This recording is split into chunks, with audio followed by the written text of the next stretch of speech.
Tengan todos muchachos, sean bienvenidos a otra clase de nuestro curso de Proyecto Integrador 3. En el día de hoy vamos a estar cerrando lo que es nuestra tercera unidad, la cual se denomina Conectividad en redes y seguridad en sistemas de información. Dentro de esta tercera unidad, ya la semana pasada habíamos dado inicio a lo que era el tema 3.4, establecer las medidas de contingencia ante posibles eventualidades. Vamos en esta oportunidad a terminar con la pequeña porción que nos quedó pendiente de dicho contenido y hacer un repaso general de la unidad para así complementar lo que es su material para el examen práctica calificada 2. Entonces vamos a dar inicio entonces en este momento a dichos contenidos. Nos tocaría en esta oportunidad lo que sería el tema 3.4.3 denominado sistemas distribuidos. Un sistema distribuido se fundamenta en lo que sería una base de datos distribuida, la cual no es otra cosa sino una colección de múltiples bases de datos interconectadas entre sí, que esto les permite compartir sus contenidos. Además de esto, debemos ser conscientes de que dichas bases de datos pueden estar extendidas físicamente a través de varios lugares diferentes, comunicados mediante lo que serían redes informáticas, especialmente el Internet. Esta es otra manera de poder garantizar el funcionamiento de nuestro sistema durante alguna contingencia. Aquí tenemos algunas de las principales ventajas de este sistema. En primer lugar, ellos utilizan lo que es el desarrollo modular. Esto brinda al sistema mayor independencia, ya que si el mismo necesita ser ampliado con nuevas localizaciones, nuevas sedes de la empresa o con nuevas unidades de trabajo, en sistemas de base de datos de tipo centralizado con una única base de datos, esta acción requiere de sustanciales esfuerzos adicionales, así como de la interrupción temporal del servicio. Sin embargo, en sistemas distribuidos, el trabajo simplemente requiere agregar los nuevos ordenadores en el lugar donde van a trabajar y los nuevos datos en los nuevos sitios y finalmente conectar todo esto al sistema principal sin que exista ninguna interrupción de sus funciones. Deme un segundito aquí que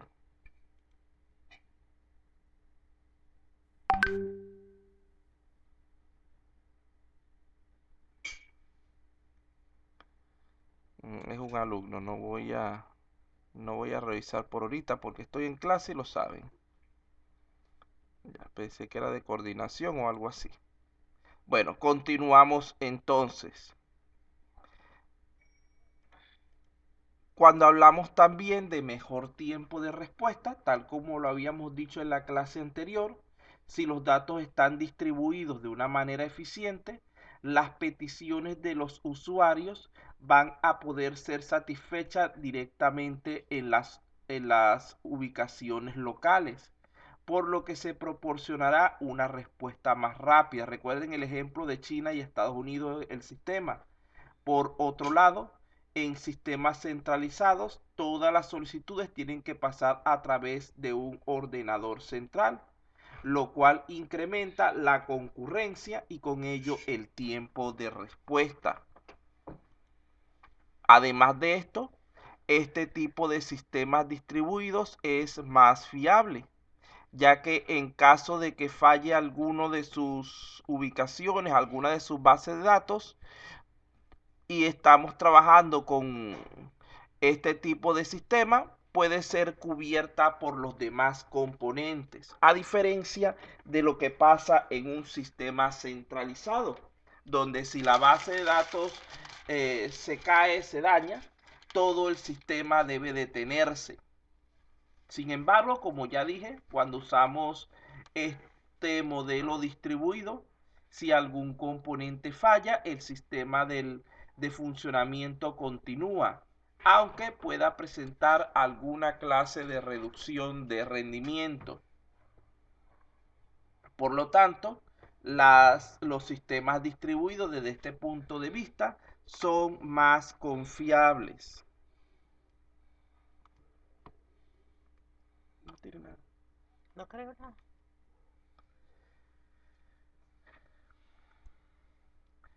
Por otra parte, el sistema distribuido tiene menor costo de comunicación.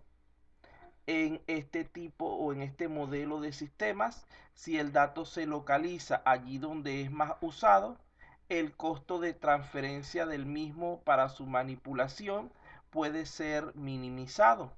Esto no es factible en sistemas centralizados, donde siempre vamos a tener que conectarnos, que comunicarnos con esa base de datos central. Está bien.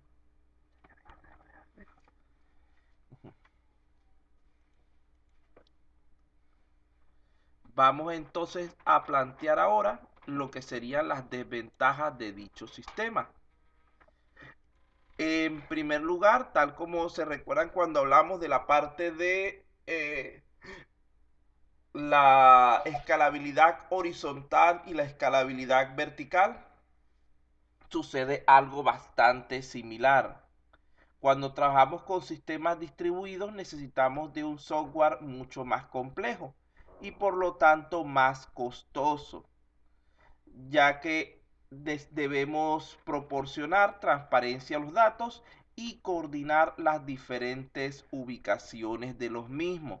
Por lo tanto, no sería práctico trabajarlo mediante sistemas comunes. En segundo lugar, si no es bien configurado, puede generar sobrecarga de procesamiento, ya que incluso cuando se trate de operaciones simples se puede requerir de un gran número de cálculos y comunicaciones para poder proporcionar la uniformidad necesaria en todos los sitios. En tercer lugar, pueden surgir problemas con la integridad de los datos. La necesidad de actualizar los datos en múltiples sitios puede generar problemas de integridad de los datos. Los que ya ustedes conocen muy bien sería la redundancia. Redundancia. Ya este es un término que ustedes deben conocer bien, que lo estoy añadiendo a su examen, claro está. Redundancia y la inconsistencia. Vamos a ver si se acuerdan. Señor Ames, que llegó tempranito, ¿qué es la redundancia?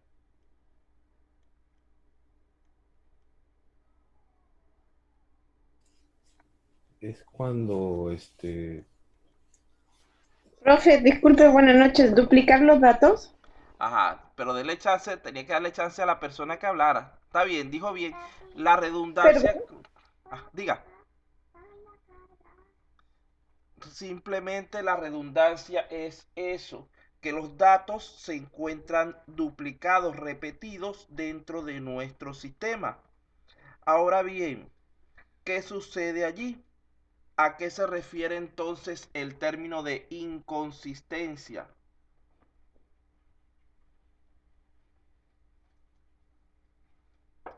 ¿A qué se refiere entonces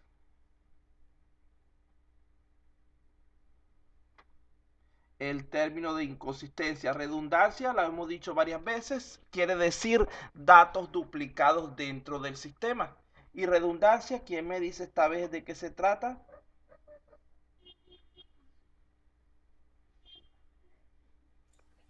sería que todas las copias no tienen la misma información. Muy bien, exactamente esa es la idea.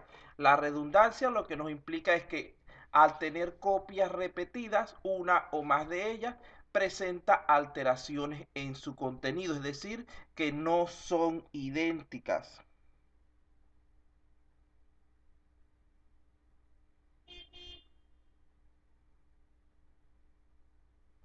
Continuamos entonces.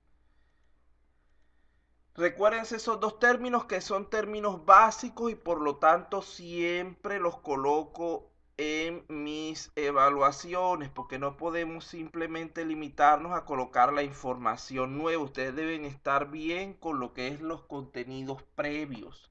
Bueno, en último lugar, en cuanto a las desventajas que tenemos aquí, estaría la sobrecarga por distribución inadecuada de los datos. Fíjense que la capacidad de respuesta de las consultas depende en gran medida de cómo hayamos distribuido nuestra información. Si dicha distribución es incorrecta, nos vamos a encontrar frecuentemente con una respuesta excesivamente lenta a las solicitudes de nuestros usuarios. Nosotros debemos tratar de tener a nivel local todos los datos que vayamos a usar allí de manera frecuente. Y solamente los datos que se usan de manera ocasional son los que irían en la parte de nivel centralizado. Y así podemos tener una mayor eficiencia en nuestro sistema. Pero si erróneamente distribuimos los datos mal, que hay ciertos contenidos que siempre lo estamos usando, pero no quedan en nuestro servidor, sino que están en otro servidor o en la base de datos centralizada, vamos a tener problemas graves de rendimiento. Así que esto lo que quiere decir es que este tipo de sistema hay que prepararlo, hay que construirlo adecuadamente para poder disfrutar de sus ventajas.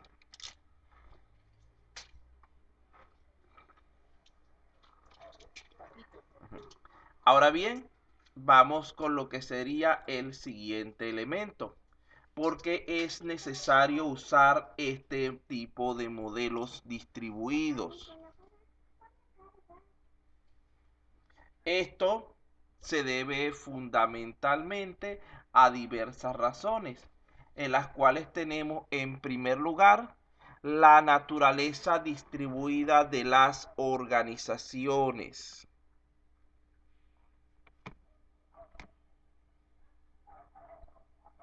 Fíjense que muchas, por no decir la mayoría de las empresas actuales o de las organizaciones de cualquier tipo, se dividen internamente en varias unidades, las cuales se distribuyen físicamente en diversas ubicaciones, en diversos espacios.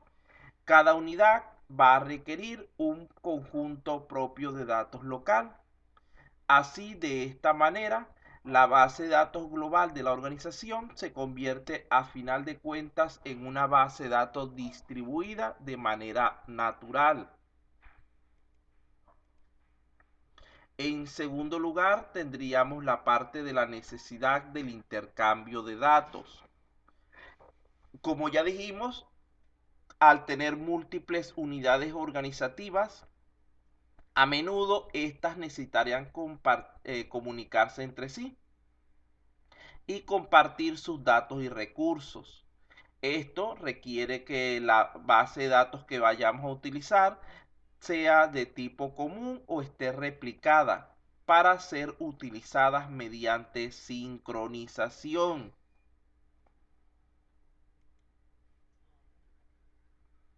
Tendríamos por aquí recuperación de la base de datos. Una de las técnicas más comunes utilizadas en un sistema de gestión de tipo distribuido es la replicación de la información a través de los diferentes sitios. Este proceso automáticamente ayuda en lo que es la recuperación de los datos si la base de datos se dañara en algún sitio específico. Los usuarios en dicho caso podrían acceder a los contenidos desde otras ubicaciones, mientras que la base de datos con la que ellos trabajaron es reconstruida. Por lo tanto, un fallo de este tipo puede llegar a ser casi imperceptible por el cliente.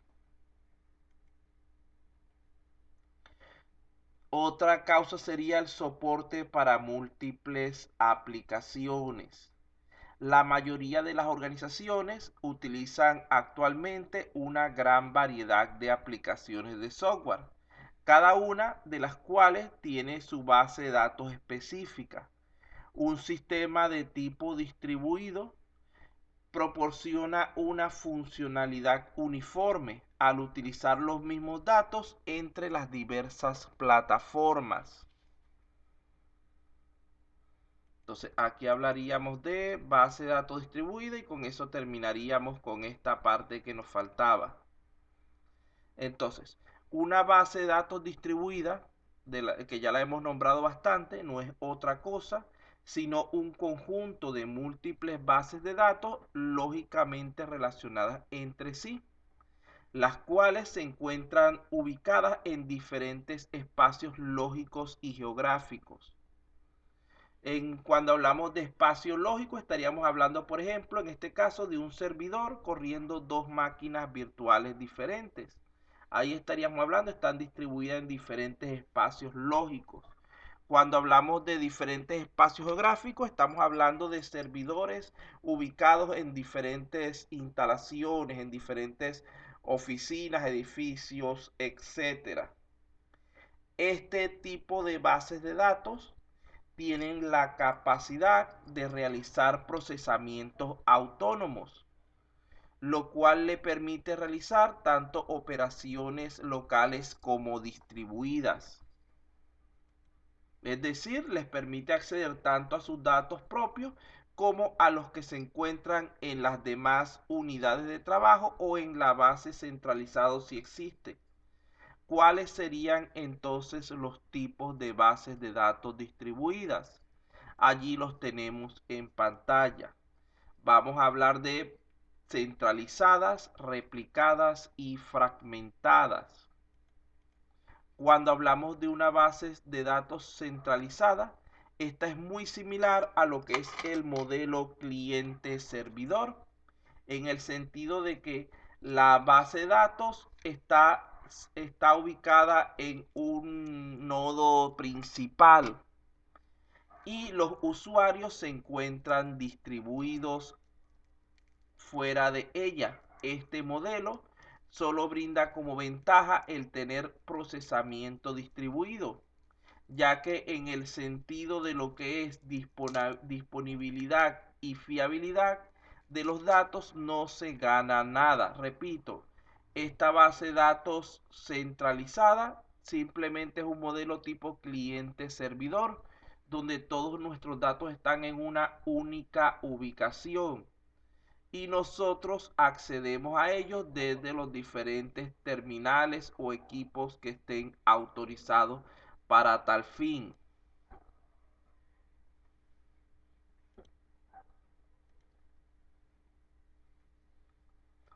Después de esto vendría lo que es la base de datos replicada. En este esquema nos permite que cada nodo tenga una copia completa de la base de datos. Es fácil ver que este modelo tiene un alto costo de almacenamiento de la información, debido a que la actualización de los datos debe ser realizada en todas las copias. También tiene un alto costo de lo que es escritura. Pero todo esto valdría la pena si tenemos un sistema en el que se va a escribir pocas veces y leer muchas veces, y donde la disponibilidad y fiabilidad de los datos es de máxima importancia.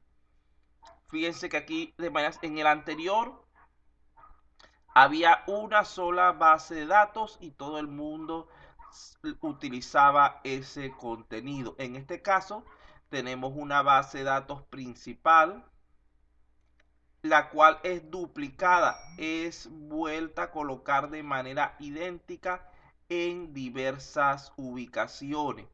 Quiere decir que los contenidos deberían ser iguales en todas ellas.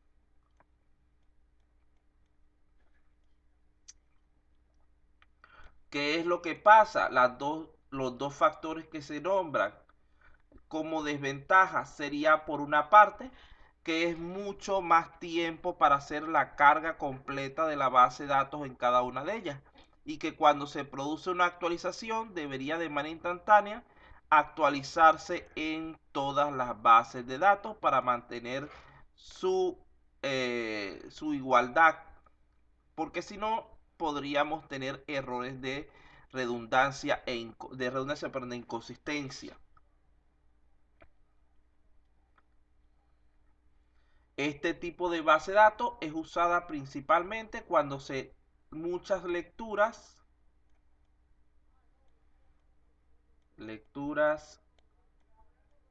bastantes lecturas y pocas escrituras. Como la base de datos no varía mucho, podemos utilizar este modelo. Y aquí lo que nos garantiza es la fiabilidad y la disponibilidad de los datos.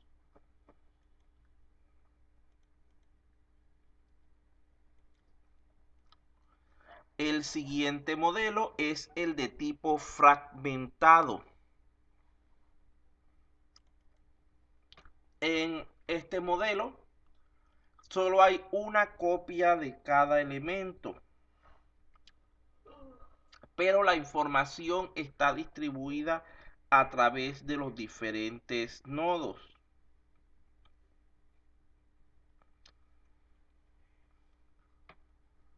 En cada nodo se aloja solamente uno o más fragmentos diferentes de la base de datos. Como los fragmentos no se replican, esto disminuye el costo de almacenamiento, disminuye lo que es la posibilidad de inconsistencias, aunque se sacrifica la disponibilidad y la fiabilidad de los datos.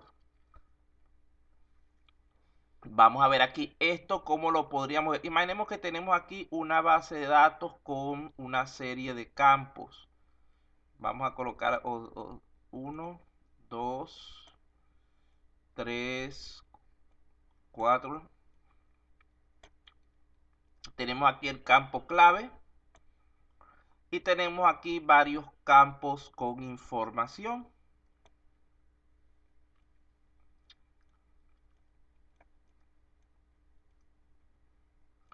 Y también puede darse aquí que tenemos una serie de registros. ¿Qué es lo que se hace? Que cuando hago mi base de datos distribuida de tipo fragmentada, no voy a tener todo el contenido en el mismo lugar, sino, por ejemplo, puedo tener una porción, lo que sería la clave y los campos 1 y 2 dentro de un área específica, con todos sus contenidos, sus diferentes registros. Puedo tener en otra área nuevamente mi campo clave, que es el que me permite el enlace, y los campos 3, 4 y 5. Vean que aquí la información está completa, pero no está ubicada toda en el mismo sitio, sino que tenemos una porción en una parte y otra porción en otra ubicación. ¿Esto para qué? Por ejemplo, ayuda con lo que es la parte de la confiabilidad. Ya vamos a verlo por qué. Vamos a pasar a esa parte mediante lo que serían los tipos de fragmentación. Aquí está. Tenemos nosotros 3 reglas para lo que es las bases de datos fragmentadas. Vean que una ventaja significativa de este esquema es que cuando hacemos las consultas también se fragmentan, por lo que su procesamiento es en paralelo y por lo tanto más eficiente, pero se sacrifican ciertos casos especiales como el usar la función join o la función producto. es decir, en general, aquellos que involucren el unir varios fragmentos de la base de datos. Bueno, para que una fragmentación sea correcta, ella debe cumplir con 3 reglas específicas. En primer lugar, debe ser completa. ¿Qué significa esto? Que si tenemos una relación R y la fragmentamos en R1, R produce un conjunto de fragmentos llamados R1, R2, vamos a poner 3 nada más para no escribir mucho. R2 y R3. Si tenemos esos 3 fragmentos que provienen de la base de datos R, cada elemento de los datos debería estar presente en alguno de ellos. Es decir, no se puede perder información. Todo el contenido debe estar distribuido entre esas 3 fragmentos que tenemos allí. En segundo lugar, debe ser reconstruible. Tiene que ser posible definir una operación relacional que nos permita, a partir de los fragmentos, obtener la base de datos completa. En tercer lugar, tiene que ser disjunta. En este caso estamos hablando que si la fragmentación es horizontal, ningún elemento puede estar en 2 porciones al mismo tiempo. Es decir, si yo tengo aquí los datos de un usuario llamado Pedro, esos datos, y estoy haciendo una fragmentación horizontal, esos datos deberían estar solamente allí. No pueden estar en ninguna de las otras 2. Ahora bien, cuando hablamos de lo que es la fragmentación de tipo vertical, es necesario que se repitan siempre lo que son las claves primarias. Y esta condición solamente de no repitencia de los datos, solamente se le atribuye a los elementos que no son primarios, que no son la clave primaria.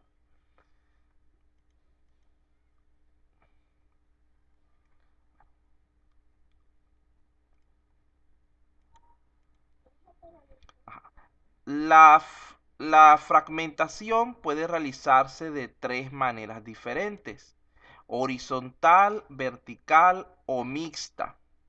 Aquí tenemos un gráfico que nos ilustraría eso. Imaginemos que esta es nuestra base de datos original. Base de datos original. Donde nosotros queremos, en primer lugar, hacer una fragmentación de tipo horizontal.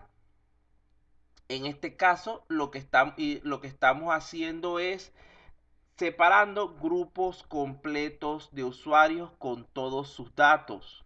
Estamos separando conjuntos de filas o registros. Esto sería similar a lo que es la función restringir que se utiliza en SQL. Por otra parte, cuando hacemos la fragmentación vertical, los subconjuntos serían varios campos. Es decir, esta es la vertical. Nuestro subconjunto sería la clave más algunos datos adicionales, donde todos deberían tener la misma clave, que es la que nos va a permitir después la reconstrucción. Y así sucesivamente. Además de esto, podemos hacer fragmentaciones mixtas. Estas son aquellas donde se almacenan porciones que son el producto de una fragmentación horizontal con otra vertical.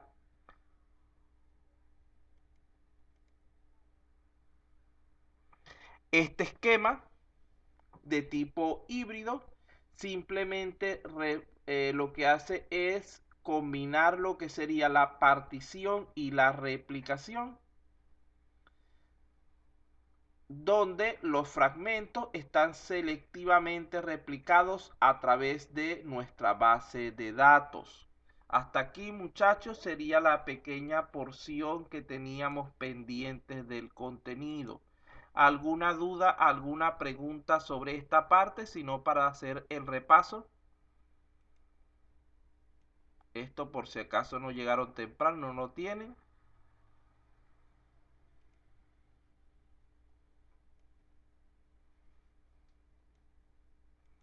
Bueno, no dicen nada. Vamos a empezar entonces con el repaso.